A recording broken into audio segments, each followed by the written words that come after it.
They erased me from their lives. Now that I've rebuilt mine, they're knocking on my door again. I was 17 the day I came home and realized my life had been erased. The neighborhood looked the same, lawns trimmed, kids riding their bikes, the sound of a sprinkler ticking in the distance, but when I unlocked the front door, the silence on the other side felt unnatural. Too hollow. Too final. Inside, the air was stale, heavy with dust that clung to the empty outlines on the carpet where furniture had once stood. Every picture frame was gone. The shelves were bare. It felt less like a house and more like a stage set, dismantled overnight. I remember calling out for my mom, then my dad, even my brother, my voice echoing back to me like I was shouting into a cave. No answer. Just silence pressing against my ears until my heartbeat became the loudest sound in the room. And then I saw it. On the kitchen counter sat a folded piece of paper. No explanation, no apology, just 6 words written in my mother's familiar slant: "Don't look for us. You'll survive." I read it again and again, waiting for the meaning to shift, for the letters to rearrange themselves into something less cruel. But they didn't. That single line was all I had. It was both the end of my childhood and the beginning of something I never asked for. My knees buckled, and I sank to the floor, staring at the bare walls as if they might give me answers. I thought about every moment that had led up to this, every insult, every dismissal, every cold shoulder, and wondered if this had been building all along. I didn't know it then, but this was not just abandonment. It was erasure. My family had decided I didn't exist anymore. That night, I sat alone in the dark, holding that note in my trembling hands, replaying every memory like a broken film reel. I thought if I could just find the point where it all went wrong, maybe I could fix it, maybe I could understand. But the truth was waiting for me, sharp and undeniable. This wasn't sudden. It had been growing for years, hidden in small cruelties that I had mistaken for ordinary life.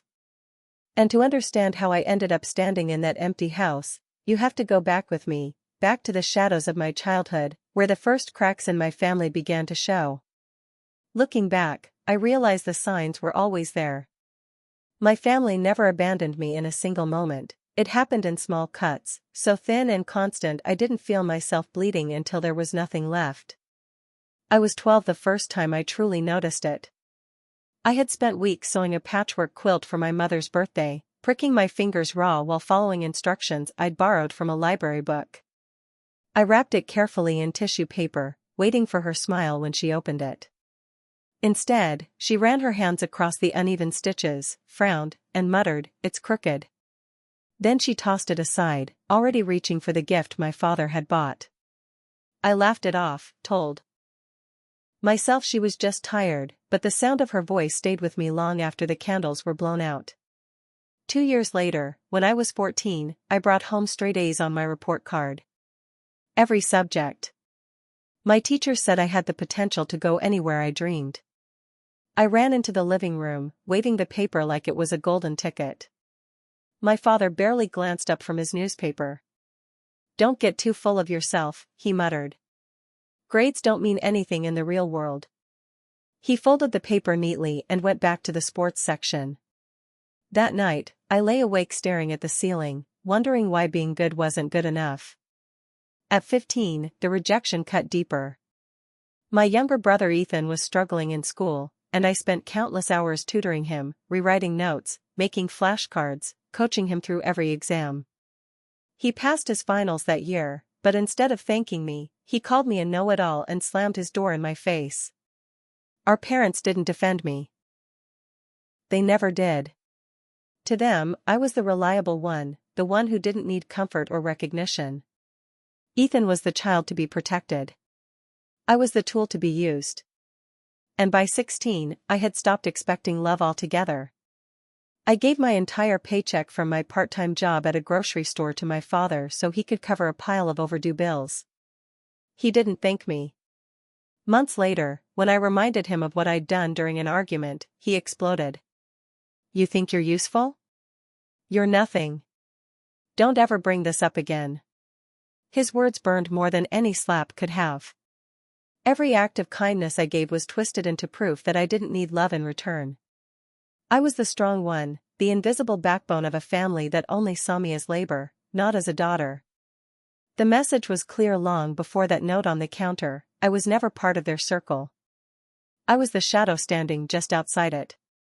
By the time I turned 17, I had convinced myself this was normal. That maybe every family had a child who was left out, the one who didn't belong. I kept trying to earn my place, kept waiting for a sign that I mattered. That sign never came. And so, when I walked into that empty house and found the note telling me to survive, it didn't feel like the beginning of the nightmare. It felt like the final act of a story that had been written years before. But nothing could have prepared me for what came after, the moment when abandonment became not just emotional, but physical. When I went from being the forgotten child to being a child with no home at all. The week after I found that note was a blur of disbelief. At first, I thought it was a mistake. I kept expecting to hear my parents' voices, to see their car pull into the driveway, to get a phone call explaining it was all some misunderstanding. Instead, the landlord showed up with a clipboard and a forced smile. "I'm sorry," he said, "your parents ended the lease early. You've got 7 days to vacate." 7 days. That was all the time I had left before even the walls that had witnessed my life were no longer mine. I begged friends to let me crash on their couches, but high school kids can only do so much. After 3 nights, their parents started asking questions. By the 4th night, I had nowhere else to go. I wandered the streets with my backpack slung over my shoulder, clutching the wrinkled note like proof that my nightmare was real. That's how I ended up at a storage facility on the edge of town. With the last of my savings, I rented a small unit, 8 feet by 10. It wasn't meant for living, but it became the closest thing I had to a home. I unrolled an old blanket on the concrete floor, curled up next to boxes I couldn't afford to fill, and listened to the buzz of fluorescent lights overhead. Nights were the worst.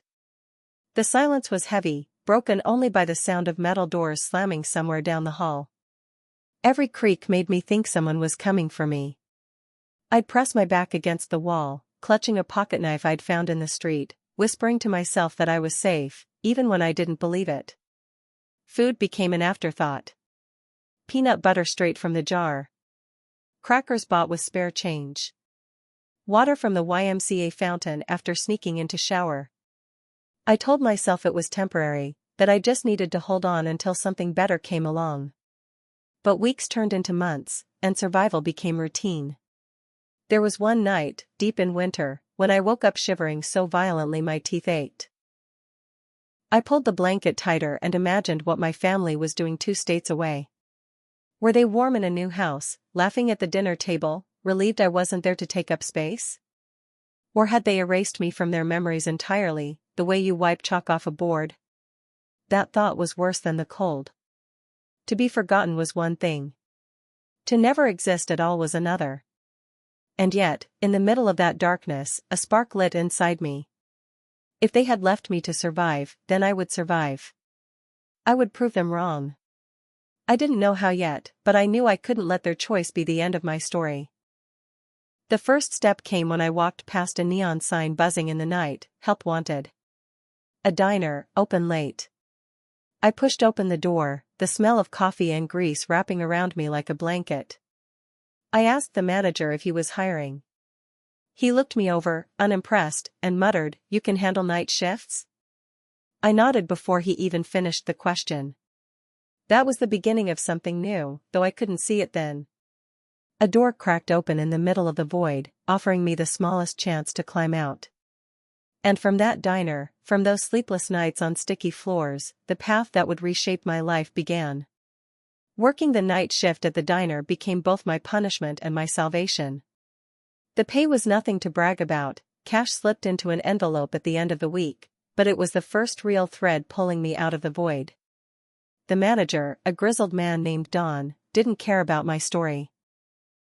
He only cared that I showed up on time, carried 3 plates at once, and didn't complain. Maybe that's why I respected him. He asked for nothing except work, and I had plenty of that to give. The nights blurred together in fluorescent light. Coffee refills for truckers, greasy burgers for insomniacs, pancakes at 3 in the morning for college kids. I learned to smile even when my feet ached so badly I thought they'd give out.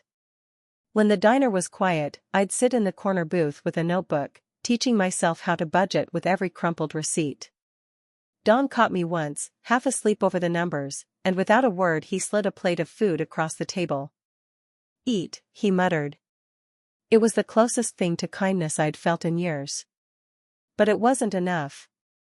I knew I couldn't serve coffee forever. My body was already breaking down. One night, I fainted while carrying a tray of dishes. When I woke in the break room, Don was leaning against the counter, arms crossed. "You're stubborn," he said, "but stubborn doesn't keep you alive. Find something better before this place eats you whole." That warning became the push I needed. A week later, a customer left a business card on the counter instead of a tip. He said he needed someone to help clean out old office files, boring work, but it paid 3 times what I made in a shift. I took it. For 2 days I sorted dusty boxes in a windowless basement, but the check I held afterward felt like gold. That small job led to another, and then another. Filing, answering phones, typing data into spreadsheets I barely understood. I didn't have experience, but I had discipline. I showed up early, stayed late, and asked endless questions. Every new task was another brick laid in the foundation I was building under myself. By 22, I wasn't just surviving. I was freelancing, picking up small contracts online, piecing together an income that let me finally leave behind storage units and shared couches. I rented a tiny studio apartment with peeling paint and a leaky faucet, but it was mine. The first step came when I walked past a neon sign buzzing in the night, "Help Wanted." A diner, open late. I pushed open the door, the smell of coffee and grease wrapping around me like a blanket. I asked the manager if he was hiring. He looked me over, unimpressed, and muttered, "You can handle night shifts?" I nodded before he even finished the question. That was the beginning of something new, though I couldn't see it then.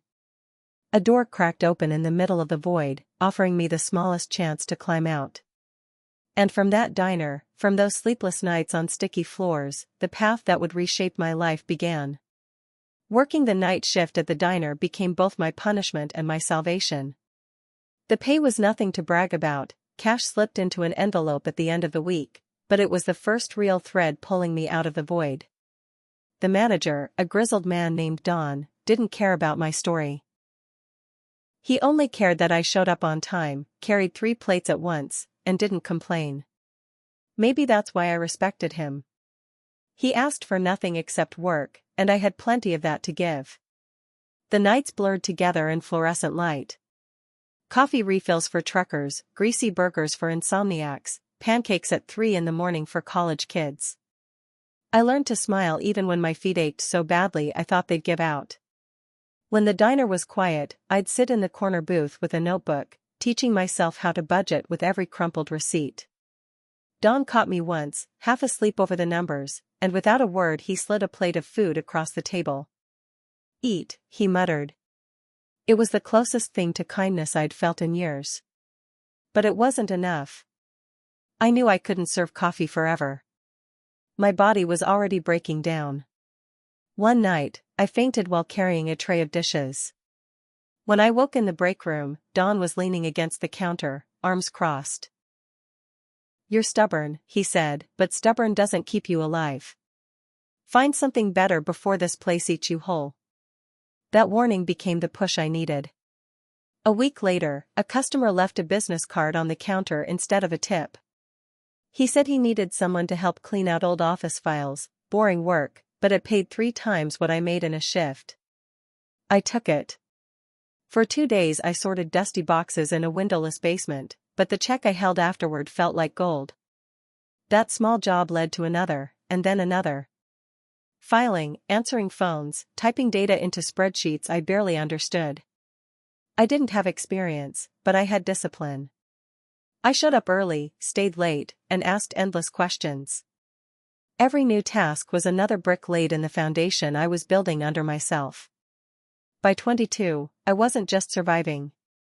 I was freelancing, picking up small contracts online, piecing together an income that let me finally leave behind storage units and shared couches.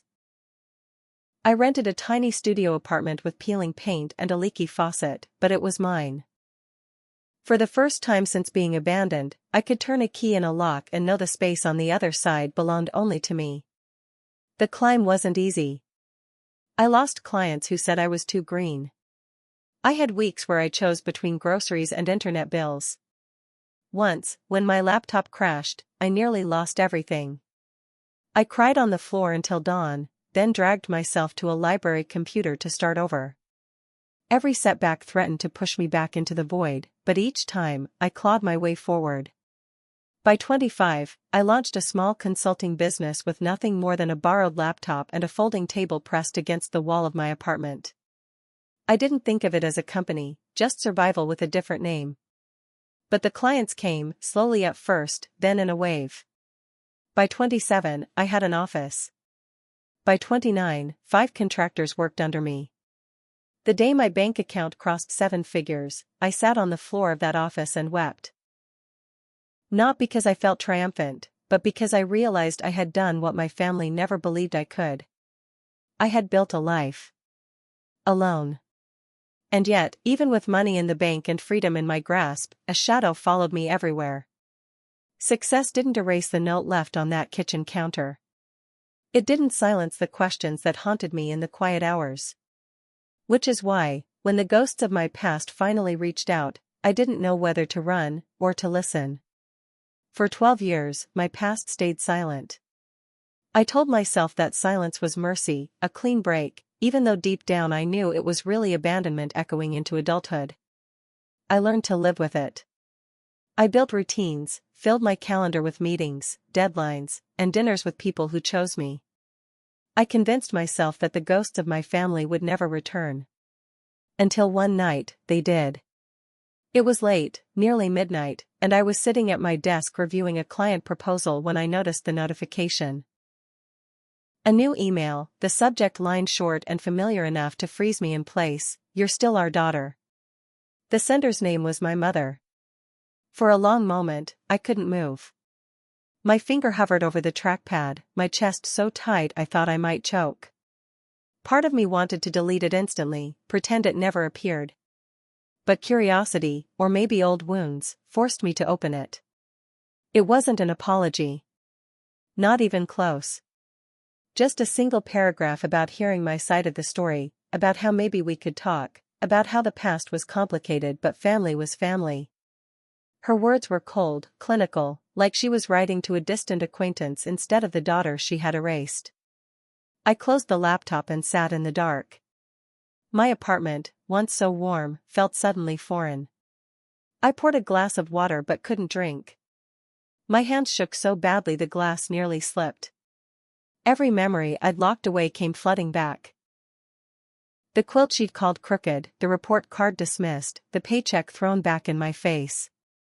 And then that note. Always that note. "You'll survive." I thought I could push it aside, but the next morning another email arrived. This time from my brother, Ethan. The subject line read, "We miss you. Can we fix this?" His words were shorter, but they carried a tone my mother's didn't. He sounded almost genuine. He wrote about thinking of me, about wishing things had been different, about wanting me back in their lives. I stared at that email for hours, scrolling back and forth between his message and hers, wondering if sincerity could exist in a family that had proven itself heartless. And yet, a question began to gnaw at me: why now? Why reach out after more than a decade of silence? Why after I'd already built a life they had no part in? I didn't answer either of them that day. I told myself I needed time, but really I was afraid. Afraid of what reopening the wound might mean. Afraid of falling into old patterns, of craving love from people who had none to give. But as the days passed, I couldn't stop thinking about those emails. They sat in my inbox like landmines, daring me to step closer. Every time I opened my laptop, their subject line stared back at me. My success hadn't silenced the child inside me who still wanted answers. And eventually, the pressure built too high to ignore. If my family wanted to speak, then I needed to know the truth. And the only way to find it was to look my brother in the eye after 12 years apart. We agreed to meet at a cafe in Chicago, halfway between where we both lived. Neutral ground. Public enough that neither of us could pretend the other wasn't real. I arrived early, as usual. I always arrive early, it's a habit born of years never knowing who I could trust. I chose a table in the corner, where I could watch the door.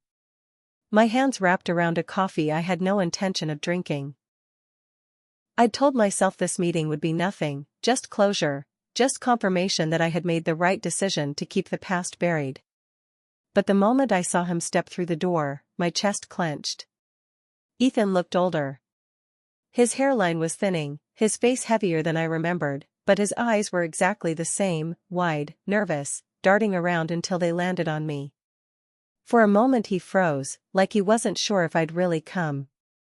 Then he walked over, awkward and hesitant, and sat down across from me. Neither of us reached for a hug. We just sat there, staring at each other like strangers who shared the same blood. The first 20 minutes were torture. Small talk about the weather, his drive, my flight. He asked about my business in the vague way someone asks when they've already Googled you. I told him nothing real, just enough to fill the silence. My coffee grew cold between my hands. Then he cleared his throat, his voice cracking. "Emma. I'm so sorry." 2 words I had never expected to hear from anyone in my family. He said he was only 15 when it happened, too young to know the plan, too scared to speak up once he realized. He claimed our parents told him I wanted to stay behind, that I had another family lined up, that I was too independent to be dragged along. "I thought you were safe," he whispered, eyes fixed on the table. I let him talk, let his excuses pile up like debris from a storm. But when he finally looked at me, searching for forgiveness, I leaned in and told him the truth. I told him about the storage unit. About sleeping on concrete floors. About eating peanut butter from a spoon because I couldn't afford bread. About showering at the YMCA in the early mornings, hoping no one noticed. I told him about the diner, about fainting on the job, about clawing my way back from nothing. His face crumbled. His hands shook as he rubbed them over his eyes. "I didn't know," he whispered. "God, Emma, I didn't know." But I wasn't convinced. He had been 15, not 5. Old enough to pick up a phone. Old enough to write a letter. Old enough to ask questions when the story didn't make sense. And for 12 years, he hadn't. So I asked him the question that had haunted me since the day I found that note: why me? Why was I the one left behind? Ethan looked down at his coffee as if the answer might be floating there. Finally, he said, "They always thought you were the strong one. The independent one. They told themselves you'd be fine without them. They said I needed them more." The words landed like a slap. Being abandoned hadn't been about failure, it had been about strength twisted into an excuse. They had decided I could survive pain, so they had handed me all of it. I wanted to scream at him, to ask how anyone could justify that kind of cruelty, but instead I sat back in my chair, numb. For a moment, I thought maybe this meeting would end there, in raw truth and quiet devastation. But then Ethan added something that shifted the air. He mentioned his wife, his children, the medical bills piling up, the business our parents had lost. His words trailed off, but I caught the direction they were heading. And in that instant, I understood. This wasn't just about reconciliation. It was about need. They had seen my podcast, my success, my carefully rebuilt life, and suddenly, I was useful again. I left the cafe without hugging him, without promising anything. He called after me, his voice cracking, but I didn't turn around. Back in my hotel room, I sat on the bed and replayed every word. He had apologized, yes, but his apology was tangled with excuses, laced with the same manipulation that had always defined our family. I had thought the worst pain was being abandoned. I was wrong. The real pain was realizing they hadn't come back because they loved me. They'd come back because they wanted something. And soon, I would hear exactly what that was. Straight from my mother's mouth. 2 days after the meeting with Ethan, my phone lit up with a number I didn't recognize. Normally, I don't answer calls from strangers, but some instinct made me swipe before I could think. Emma? The voice on the other end cracked, aged and raspy but unmistakable. My mother. For a moment I couldn't breathe. Every instinct screamed at me to hang up, to sever the connection before the poison could seep back in. But I stayed on the line, silent, waiting. She started crying the moment I said hello. The sound was strange, too rehearsed, like someone practicing sorrow in front of a mirror. She talked quickly, words spilling over each other, how proud she was of me, how she had always known I would succeed, how special I had been since the day I was born. Compliments, but hollow ones, dripping with a sweetness that tasted sour. I let her keep talking until the well ran dry. Then I asked her the question that had burned a hole in me for 12 years, why me? Why did you leave me? The silence that followed was heavier than her tears. Finally, she said, we were drowning in debt. We couldn't afford 3 mouths to feed. You were smart enough to make it on your own. We thought you'd go to social services, maybe even get placed with a better family. We told ourselves we were doing you a favor. The words cut deeper than I expected. She didn't even frame it as abandonment. She dressed it up as sacrifice, as if leaving a teenager alone in an empty house with nothing but a note was an act of twisted love. I couldn't listen anymore. I hung up before she finished, blocked the number, threw my phone across the room. My body shook with rage I couldn't contain. I screamed into a pillow until my throat was raw. That night, I barely slept, the sound of her voice clawing at me like a phantom. The next morning, I woke to an email. The sender, my father. His message was long, meandering, full of complaints about failed businesses, medical bills, and hard years. He painted himself as a victim of circumstance, a man beaten down by life. Not once did he ask about me, about my survival, about my scars. And then, at the very end, buried in a single line, if you could help the family out financially, it would mean the world. I stared at that sentence until the letters blurred. There it was, the truth, naked and undeniable. Their sudden interest in reconnecting wasn't born from love or regret. It was desperation. My success had become their lifeline, and they weren't reaching out to rebuild. They were reaching out to collect. For the first time in years, I laughed. Not because it was funny, but because it was so grotesque, so perfectly on brand for the people who had left me behind. I forwarded the email to my therapist with the subject line, and there it is. She called me despite it being Sunday, her voice calm as I raged into the phone. She reminded me of boundaries, of the difference between forgiveness and reconciliation, of how helping someone and enabling someone were not the same. She asked me to think about what I wanted, not what I thought I owed. Her words steadied me, but only for a moment. Because deep down I knew something my therapist didn't. This wasn't over. My parents weren't the kind to ask once and quietly disappear. No, this was just the beginning. And soon, the calls, the knocks on my door, and the threats would prove it. At first, I thought blocking their numbers would be enough. Out of sight, out of mind. But people like my parents don't disappear when you close the door, they claw at the frame until the wood splinters. The first knock came late one night. I was sitting on my couch with a glass of wine, half reading emails, when the pounding shook my apartment door. Not a polite knock. Angry, demanding fists. My heart leapt into my throat. I crept to the peephole and froze. It was them. My mother's tear-streaked face, my father's rigid stance. I could hear their muffled voices through the door. Emma, please, she called. We just want to talk. My father's voice followed, sharp and commanding, we know you're in there. You can't ignore us forever. I didn't move. I sat on the floor with my back against the wall, every muscle trembling, until the hallway finally went quiet.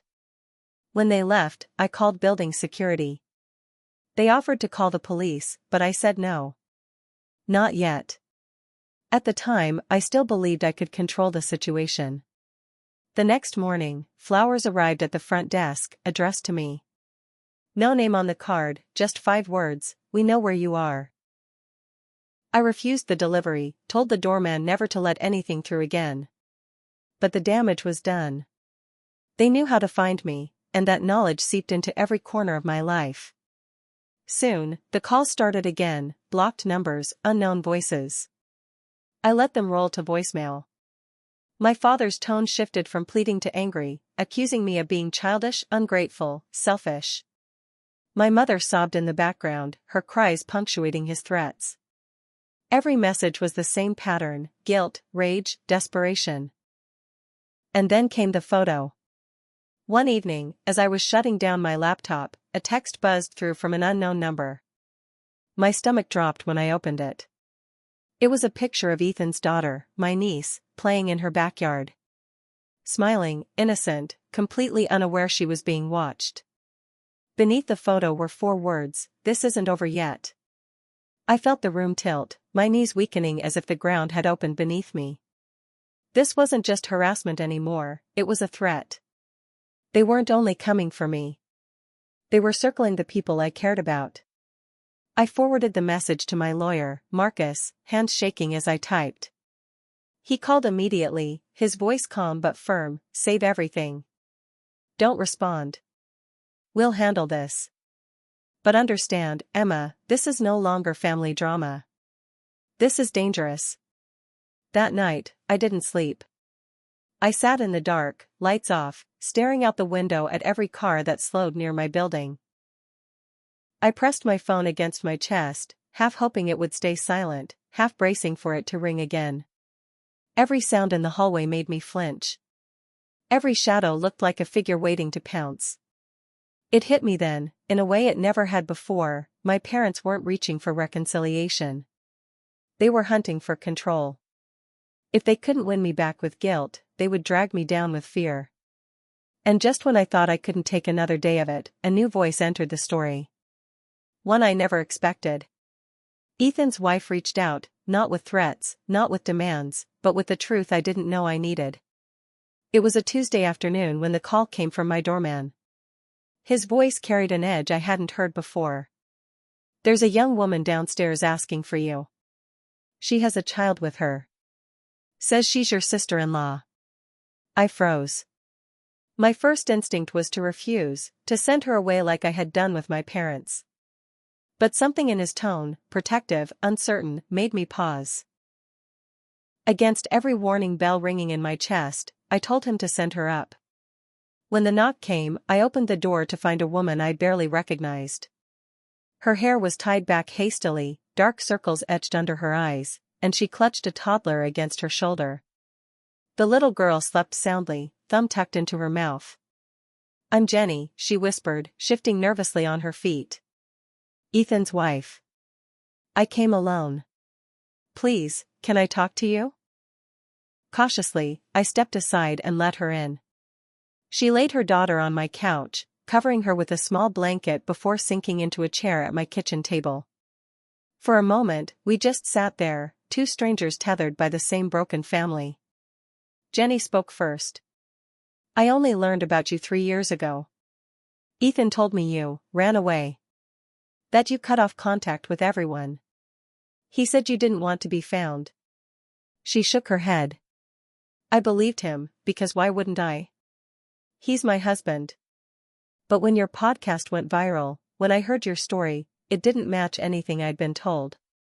I confronted him, and he finally admitted the truth. Her words hit me like a blow. My parents hadn't just abandoned me, they'd rewritten me.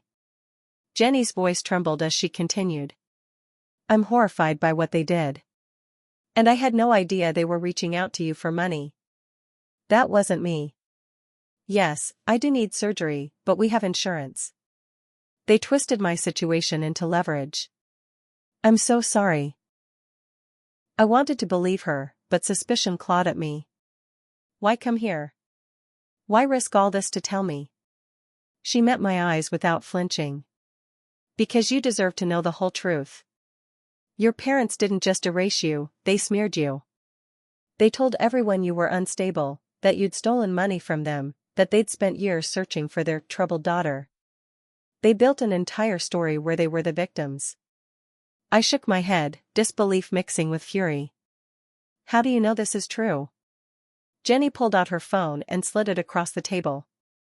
On the screen were years of Facebook posts. My mother asking for prayers to find her runaway child. My father claiming I'd stolen their savings before disappearing. Updates about hiring private investigators, about checking homeless shelters, about sleepless nights worrying. Each post painted them as heartbroken parents abandoned by a cruel daughter. My throat tightened. It was like staring at an alternate universe, one where I was a villain instead of a survivor. Friends and relatives had commented beneath the posts, sympathy, prayers, donations. All built on lies. Jenny's eyes filled with tears. When I threatened to tell the truth, they admitted it. They lied to everyone, to cover what they did to you. And now that the podcast has people asking questions, they're desperate. That's why they came back. Not to apologize. To protect themselves. Her daughter stirred on the couch then, yawning before curling tighter into her blanket. Jenny glanced at her and smiled softly. This is Lily. She's 3. I have another baby on the way. I don't want my children growing up thinking abandoning someone you love is acceptable. I want them to know their aunt, if you'll allow it. No pressure. Just an open door. I couldn't speak. My mind spun with the weight of everything I had just learned. The lies, the manipulation, the decades of carefully constructed fiction. When Jenny finally left, carrying her daughter down the hall, the silence in my apartment felt heavier than ever. I picked up my phone and called Melissa, my therapist. Her voice was calm but firm when I told her everything. Abusers rewrite reality, she said. They control the narrative so no one questions them. The truth feels like madness when you first see it, but it's not madness, it's freedom. Freedom. The word lodged in my chest, equal parts hope and fear. Because now, with the truth exposed, there was no going back. And the next battle wouldn't be fought in whispers or emails. It would be fought in court. The courthouse smelled faintly of disinfectant and old wood, a mixture that clung to my throat and made it hard to breathe. I sat on the wooden bench outside the courtroom with Ethan and Jenny on either side of me. Jenny held a folder of evidence so tightly her knuckles turned white, while Ethan bounced his leg nervously, staring at the floor. My lawyer, Marcus, arrived with the calm presence of someone who had been through this battlefield before. He adjusted his tie, looked me in the eye, and said, "Stay steady. Judges listen to composure more than volume. Let me guide this. You only speak when asked." I nodded, though my stomach twisted with dread. When the bailiff finally called our case, my legs felt like lead as I followed Marcus into the room. The judge sat high above us, her expression unreadable. Across the aisle, my parents stood together, no lawyer at their side. My father wore the same old suit I remembered from church, his shoulders squared as if he still believed he was the authority. My mother clutched a tissue, dabbing at her eyes before anyone had spoken. Marcus began. He laid out everything in methodical detail. The emails, the blocked calls, the flowers with threatening notes, the photo of Lily taken without consent, the texts that read "This isn't over yet." He spoke of the break-in at Ethan's home, the missing documents, the bruise on Jenny's arm. Each piece of evidence was handed up to the judge, who reviewed it silently, her expression hardening with every page. When it was my turn, Marcus asked me to describe the night I found my parents pounding on my door, the fear that kept me pinned to the floor on the other side of the wood. My voice shook, but I didn't falter. I told the judge how their behavior had escalated, how their love was a mask for control. When I finished, the courtroom was silent, the weight of my words settling in the air. Then it was my parents' turn. My father stepped forward, voice steady but brimming with anger. "Your Honor, this is an exaggeration. We are a family trying to reconcile. We've made mistakes, yes, but we've done nothing criminal. These claims are being blown out of proportion by a daughter who has always been difficult. My mother chimed in between sniffles. We love her. We only wanted a chance to explain. We never threatened her. We never harmed anyone. Her voice cracked perfectly on cue, as if she'd rehearsed it in front of a mirror. The judge leaned forward. What about the security footage placing you near the break-in? The emails, the text messages? My father shook his head. Not us. Anyone could have sent those messages. People fake evidence all the time. He shot me a glare, as if daring me to contradict him. And then came the question that sliced through the performance like a blade. The judge looked directly at my father. Did you abandon your minor child 12 years ago? Did you move to another state without notice? For the first time, he faltered. His mouth opened, closed, then opened again. We were under financial hardship, he stammered. We did what we thought was best at the time. The judge's jaw tightened. So that's a yes. The room fell silent. My mother's sobs grew louder, echoing off the walls. My father stared at the floor, shoulders sinking under the weight of his own words. After reviewing the evidence once more, the judge delivered her decision. Restraining orders are granted. For 3 years, you are prohibited from contacting or approaching Emma, Ethan, or Jenny, directly or indirectly. Any violation will result in immediate arrest. I felt a wave of relief crash over me, mixed with something heavier, grief, maybe, or the strange numbness that comes when you finally win a war you never wanted to fight. As we left the courtroom, my mother whispered my name, so soft I almost thought I imagined it. I kept walking, my eyes fixed on the doors ahead. Behind me, their voices faded into the hum of the courthouse. Outside, the sun was blinding. Marcus shook my hand firmly. You did well. The orders are strong. Stay vigilant, but you have protection now. Ethan hugged me for the first time in years, his voice breaking. I'm sorry. For all of it.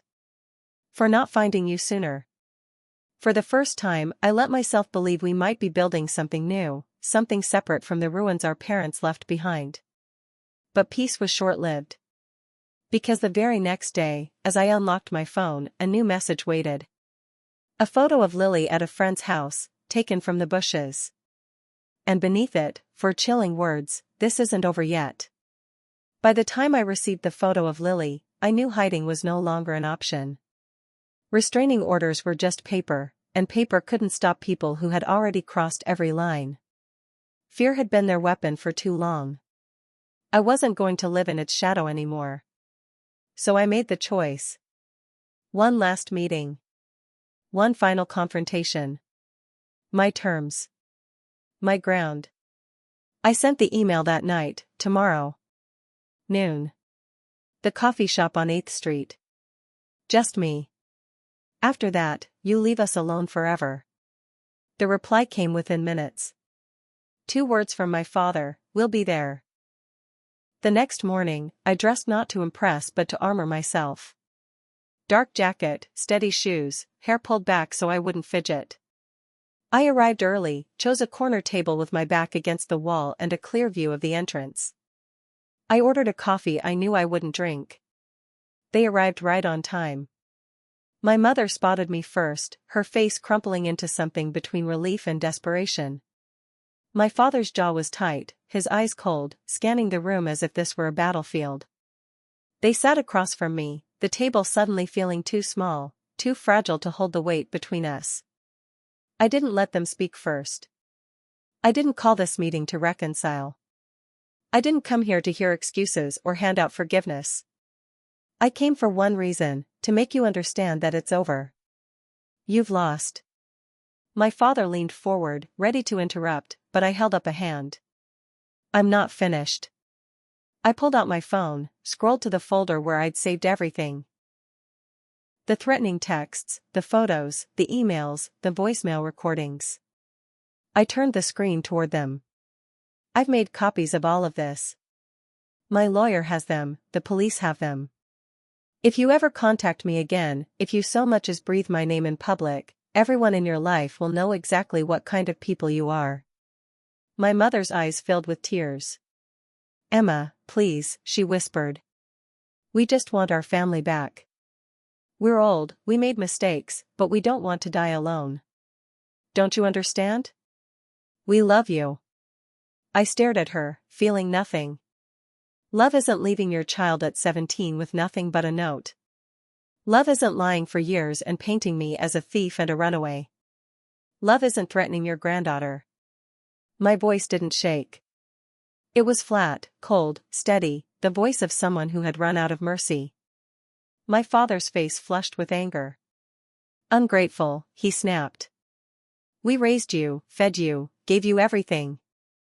And this is how you repay us? You've turned your brother against us. You owe us for the years we carried you." I laughed then. A sharp, humorless laugh that cut through the tension like glass breaking. "You carried me? For 17 years you tolerated me, used me, drained me. And then you abandoned me. That's not carrying, that's discarding." For the first time, he had no answer. His mouth opened, closed, but no words came out. I stood, sliding my untouched coffee away. "This is the last time we ever see each other. You are strangers to me now. If you come near me, near Ethan, near Jenny or the kids, I will end this in ways you can't imagine. And it won't be in court, it will be in the court of public opinion. Your reputations, your carefully crafted lies, your pity posts online, I'll burn them all." My mother reached out, her voice breaking. "Do you really hate us that much?" I turned back once, my hand already on the door. "I don't hate you. Hate takes energy. I feel nothing for you. That emptiness is your legacy, not mine." And then I walked out, the bell above the cafe door jingling softly as if mocking the storm I had just unleashed. The air outside felt lighter, as though I had dropped a weight I didn't realize I'd still been carrying. For the first time, the chain between us was broken, not because they let go, but because I cut it myself. I called Ethan from the sidewalk. I told him everything. He was upset I'd met them alone, but in his voice I also heard relief. Relief that someone had stood where he couldn't, and said what he never dared to say.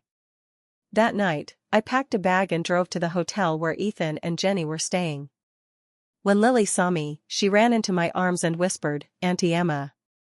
For the first time, I felt like family wasn't something I was born into. It was something I chose, and something that chose me back. But even as we sat together in that hotel room, laughing softly and trying to pretend life was normal, I knew it wasn't over. Silence was never their style. And deep down, I feared the next move would be worse than anything we had seen before.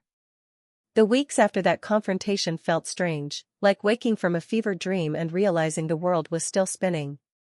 My parents didn't disappear from my thoughts, but their power over me had cracked. For the first time, the fear was no longer absolute.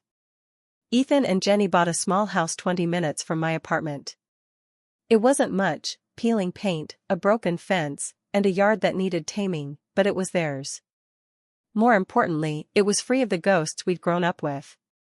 I helped them move in, carrying boxes alongside Ethan, who kept apologizing for the years lost. Every time he said "I'm sorry," I wanted to tell him to stop, but I never did. Maybe I needed to hear it as much as he needed to say it. Lily became the glue that bound us.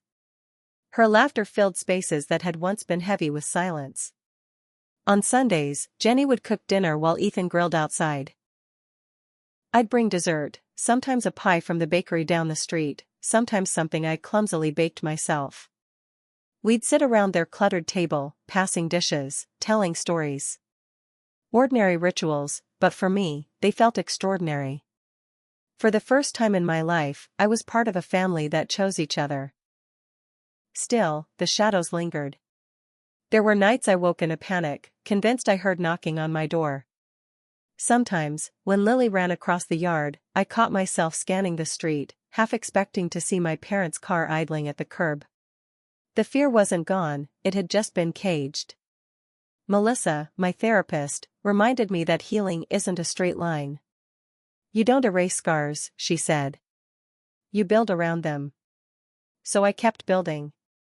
I worked, I laughed with Jenny, I teased Ethan, I held Lily when she called me Auntie Emma with that wide-eyed innocence that made my chest ache. The contrast between what I had lost and what I had gained was stark. My parents had left me with nothing but a note. But here, with my brother's family, I was writing new notes every day, ones filled with love, warmth, and noise. Notes I wanted to keep. One evening, as we cleaned up after dinner, Jenny handed me a photo. It was of all of us, me, Ethan, her, and Lily. Sitting on the porch steps, sunlight falling across our shoulders. For your wall, she said softly. So you never forget who your family really is. I framed it that night. Hung it above my desk in the place where, for years, there had been nothing but blank space. For the first time since I was 17, my home didn't feel empty. It felt alive. And yet, even in that warmth, the past whispered. Questions remained, about forgiveness, about whether blood ties could ever be repaired, about whether peace truly meant silence. Those questions would follow me, I knew. But they no longer defined me. Because I had learned something my parents never understood, family is not built on obligation. It's built on choice. And the life I was choosing was just beginning. Sometimes, late at night, I still think about that note. 6 words scrawled in my mother's hand, don't look for us. You'll survive. For years, those words were a curse, a weight I carried like an anchor. But now, when I look at the photo on my wall, me, Ethan, Jenny, and Lily bathed in sunlight, I see something different. I did survive. And more than that, I rebuilt. Survival is not just about keeping your body alive. It's about deciding what to do with the ashes left behind. My parents abandoned me, yes, but they didn't destroy me. Every cruel word, every slammed door, every night I spent curled up on a concrete floor, they became bricks in the foundation of who I am today. Pain was the first language I learned, but it wasn't the last. I'm not naive. I know scars don't disappear. I still flinch at unexpected knocks. I still wake from nightmares where I'm 17 again, standing in that empty house, listening to the silence roar. Some wounds don't close. But healing isn't about pretending they're gone, it's about learning to live without letting them control you. And the truth is, family is not about who shares your blood. It's about who shows up when the world falls apart. It's the friend who lent me a couch when I had nowhere to sleep. It's Dawn, the diner manager, sliding a plate of food across the table without asking questions. It's Melissa, my therapist, who reminded me week after week that boundaries are not cruelty but survival. And now, it's Ethan and Jenny, who chose truth over denial, and Lily, whose laughter reminds me daily of what love should sound like. People sometimes ask me if I'll ever forgive my parents. If I'll let them back into my life. I don't have an answer. Maybe forgiveness is possible. Maybe it isn't. What I do know is this, they no longer define me. My worth is not tied to their approval.